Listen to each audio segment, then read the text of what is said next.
Instant noodles എന്താന്ന് പോലും അറിയാതിരുന്ന ഇന്ത്യക്കാരെ കൊണ്ട് മുഴുവൻ അത് കഴിപ്പിച്ച മാഗിയുടെ മാർക്കറ്റിംഗ് സ്ട്രാറ്റജി വേറെ ലെവല് തന്നെയാണല്ലേ. ഒരിക്കലെങ്കിലും ഇത് കഴിച്ചു നോക്കാത്ത ആരും തന്നെ ഉണ്ടാവില്ല. എല്ലാവർക്കും ഒരേപോലെ കുക്ക് ചെയ്യാൻ അറിയാവുന്ന ഒരേ ഒരു ഐറ്റം അത് ഇവനായിരിക്കും. കാലറീസ് കൂടുതലാണെങ്കിലും കാര്യമായ ന്യൂട്രിയൻസ് ഒന്നും ഇല്ലാത്തതുകൊണ്ട് നമുക്ക് ആഡ് ചെയ്ത് കൊടുക്കാം. ഫൈബറിന് വേണ്ടിയിട്ട് കുറച്ച് വെജിറ്റബിൾസ്, ക്യാരറ്റ് ആൻഡ് ക്യാപ്സിക്കം. എല്ലാ കളർ ക്യാപ്സിക്കം എടുത്തിട്ടുണ്ട്, അങ്ങ് കളറാവട്ടെ. പക്ഷേ ഈ മാഗി ഒരിക്കൽ ഇന്ത്യയിൽ നിരോധിച്ചിട്ടുണ്ട് കേട്ടോ. 2015 അത്. അളവിൽ കൂടുതൽ ലെഡ് ആൻഡ് മോണോസോഡിയം ഗ്ലൂട്ടാമേറ്റ് ഉള്ളതുകൊണ്ടായിരുന്നു മാഗി ബാൻ ചെയ്തത്.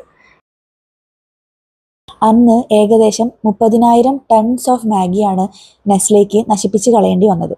പക്ഷേ അതുകൊണ്ട് അവർ തളർന്നില്ല. സേഫ് ലിമിറ്റ്സ് എല്ലാം കറക്റ്റ് ചെയ്തുകൊണ്ട് അവർ വീണ്ടും ഇന്ത്യൻ മാർക്കറ്റിലേക്ക് തിരിച്ചെത്തി. And the recovery was very fast. Indian market തിരിച്ചു പിടിക്കുന്നതിൽ മാഗിക്ക് വലിയ ബുദ്ധിമുട്ടൊന്നും ഉണ്ടായില്ല.